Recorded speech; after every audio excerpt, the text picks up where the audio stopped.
നമുക്ക് home made ആയിട്ട് എങ്ങനെയാണ് നെയിം സ്ലിപ്സ് ഉണ്ടാക്കുന്നതെന്ന് നോക്കാം. അതിന് മുമ്പ് ഞാൻ ഉണ്ടാക്കി വെച്ചിട്ടുള്ള നെയിം സ്ലിപ്സ് കാണിച്ചു തരാം. ഇതൊക്കെയാണ് ഞാൻ ഉണ്ടാക്കി വെച്ചിരിക്കുന്നത്.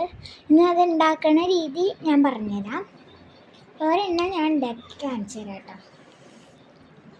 അതിന് നമുക്ക് വേണ്ടത് ഈ പീസിലുള്ളൊരു പേപ്പറാണ്. അതിന് ശേഷം നമുക്ക് ഇഷ്ടമുള്ള ഒരു പിക്ചർ വരച്ചു കൊടുക്കാം. ഞാനിപ്പോൾ ഒരു ഫ്ലവറാണ് വരയ്ക്കുന്നത്.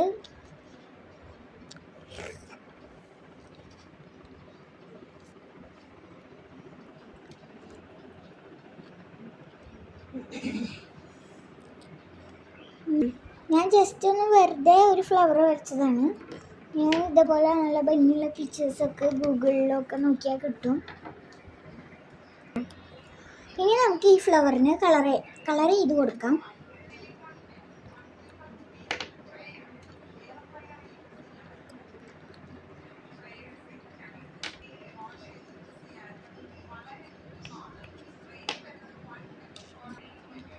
ഇനി ഞാൻ ഈ ഫ്ലവറിനൊന്ന് ഹൈലൈറ്റ് ചെയ്ത് കൊടുക്കുന്നുണ്ട്. അത് ഞാൻ പെർമനൻറ്റ് പെൻ മാർക്കർ വെച്ചിട്ടാണ് ഹൈലൈറ്റ് ചെയ്യുന്നത് കേട്ടോ. ഇത് നിങ്ങൾക്ക് സ്കെച്ച് പെൻ വെച്ചിട്ടും ചെയ്യാം കേട്ടോ. ഇത് കുറച്ച് ഭംഗിയൊന്നുമില്ല, ഞാൻ ജസ്റ്റ് വരച്ചതാണ്. നമുക്ക് വേണമെങ്കിൽ ഇതിൻ്റെ ഈ സൈഡിൽ ഇങ്ങനെ ഔട്ട്ലൈൻ കൊടുക്കാം.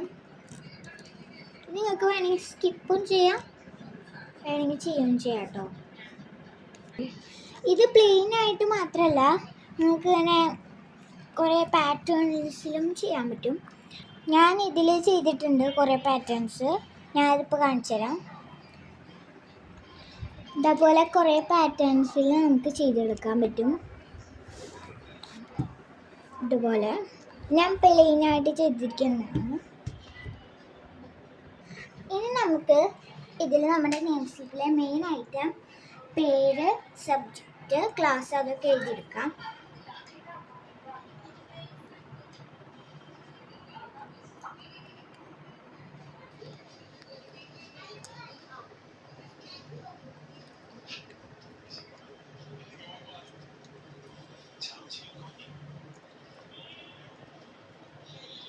ഇത് ഓർഡറൊക്കെ തെറ്റിയിട്ടുണ്ട്, എന്നാലും ഞാൻ എഴുതിയെടുത്തിട്ടുണ്ട്.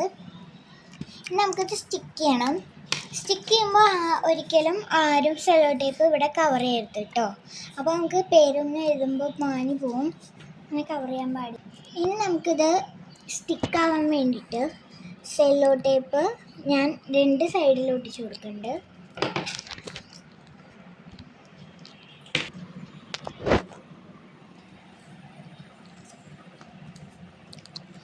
അപ്പോൾ അതേ ഞാൻ ഒരു സൈഡിൽ സെല്ലോ ടേപ്പ് ഒട്ടിച്ചിട്ടുണ്ട്. അതേപോലെ ഇവിടെയും കൂടെ ഒട്ടിച്ചു കൊടുക്കാം. വേണമെങ്കിൽ നിങ്ങൾക്ക് ഈ 2 സൈഡിലും കൂടി ഒട്ടിക്കാം. ഞാൻ ഇപ്പോൾ 2 സൈഡിലും ഒട്ടിച്ചിട്ടുണ്ട്. അങ്ങനെ ഞാൻ 2 സൈഡിലും സെല്ലോ ടേപ്പ് ഒട്ടിച്ചിട്ടുണ്ട്. ഞാനിത് ഇതേപോലെയാണ് ഇപ്പോൾ നമ്മുടെ നെയിം സ്ലിപ്പിൻ്റെ ഫൈനൽ ലുക്ക്. ഞാനൊരു ഡെമോ ചെയ്തതാണ്. നിങ്ങൾക്ക് ഇഷ്ടമുള്ള പിക്ചേഴ്സിൽ വരച്ചെടുക്കാം. ഇനി ഇത് വർക്കിംഗ് ആണോ സ്റ്റിക്കാണോ എന്നൊക്കെ നോക്കണ്ടേ. നമുക്കൊന്ന് സ്റ്റിക്ക് ചെയ്ത് നോക്കാം. കറക്റ്റായിട്ട് സ്റ്റിക്കായിട്ട് ഇരിക്കുന്നുണ്ട്. അപ്പോൾ ഇതുപോലെ നമുക്ക് ചെയ്യുകയാണെങ്കിൽ നമുക്ക് ഇഷ്ടമുള്ള ഡിസൈൻസിലും നമ്മുടെ കസ്റ്റമൈസേഷനിലും നമുക്ക് ബഡ്ജറ്റ് ഫ്രണ്ട്ലി ആയിട്ടും വരച്ചെടുക്കാം.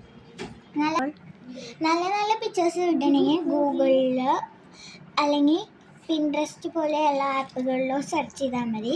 ഞാനിപ്പോൾ ഇതൊക്കെ പിൻട്രസ്റ്റിൽ നിന്നാണ് എടുത്തിട്ടുള്ളത്. നിങ്ങൾക്ക് നിങ്ങളുടെ ഗൂഗിളിൽ അടിച്ചാലും കിട്ടും കേട്ടോ.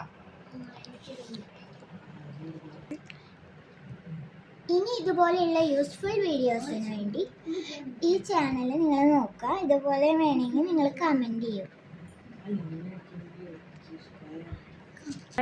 അപ്പോൾ ബൈ.